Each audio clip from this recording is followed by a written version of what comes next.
Human beings, like most multicellular organisms, are hugely complex. One way to understand this complexity, though, is to break everything down into layers. So in this video, we'll explore how we can view the human body as a series of different cells, tissues, organs, and organ systems.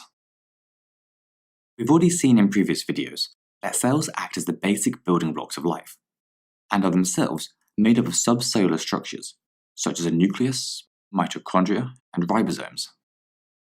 Most of our cells, though, are specialized to perform a particular function, such as a nerve cell or a muscle cell. But as we zoom out, these specialized cells combine to form tissues, which in turn form organs, which form organ systems. And finally, they form an entire, complex, multicellular organism. Now that we have this overview, let's take a look at each of the layers in some more detail. A tissue is just a group of similar cells that work together to carry out a particular function.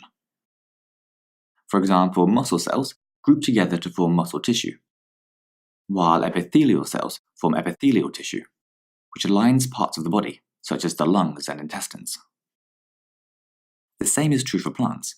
For example, their xylem cells combine together to form xylems, which allow them to transport water up the stem. These different types of tissue can then combine to form organs. Common examples include things such as the heart, stomach, pancreas, brain, and kidneys. But less well known is that other structures such as teeth, tendons, bronchi, and salivary glands also count as organs. When groups of these organs combine to form a particular function, they become known as an organ system, such as the cardiovascular system, digestive system, and muscular system, to name just a few. Differences between those of animals, plants, and bacteria. Cells are the smallest unit of life that can replicate independently, and they make up all living things. Although bacteria each consist of just a single cell, most animals and plants are made up of billions or even trillions of cells. Know is the structure of both animal and plant cells, and be able to compare the two. To do this, we need to take a look at the different parts of the cell, which are known as subcellular structures, or sometimes organelles. First, both cells are surrounded by cell membranes that control which substances can pass in and out of the cell, by only letting certain substances pass through. Both types also have a nucleus, which contains the genetic material or DNA that controls the activities of the cell.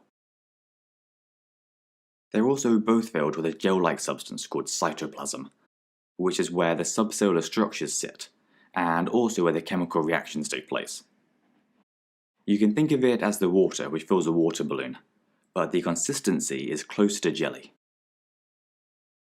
Then mitochondria provide the cells with the energy that they need to function by breaking down sugars in cellular respiration, which we'll take a look at in another video.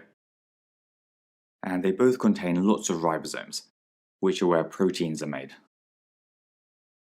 In addition to all of these subcellular structures, which are common to both cell types, plant cells also have a few extra bits. Around the outside of the cell membrane, they have a rigid cell wall made of cellulose to provide support and structure to the cell, which is really important because if too much water entered the cell, it could burst. A lot of the cell is often taken up with a permanent vacuole that contains cell sap, which is basically a sugary solution made of the sugars and salts that the plant needs. And finally, they also have chloroplasts, which are where photosynthesis happens. We cover it properly in another video, but basically it's the process by which plants use energy from the sun to make sugars. And to help with this, they contain a green substance called chlorophyll, which absorbs the light needed for photosynthesis.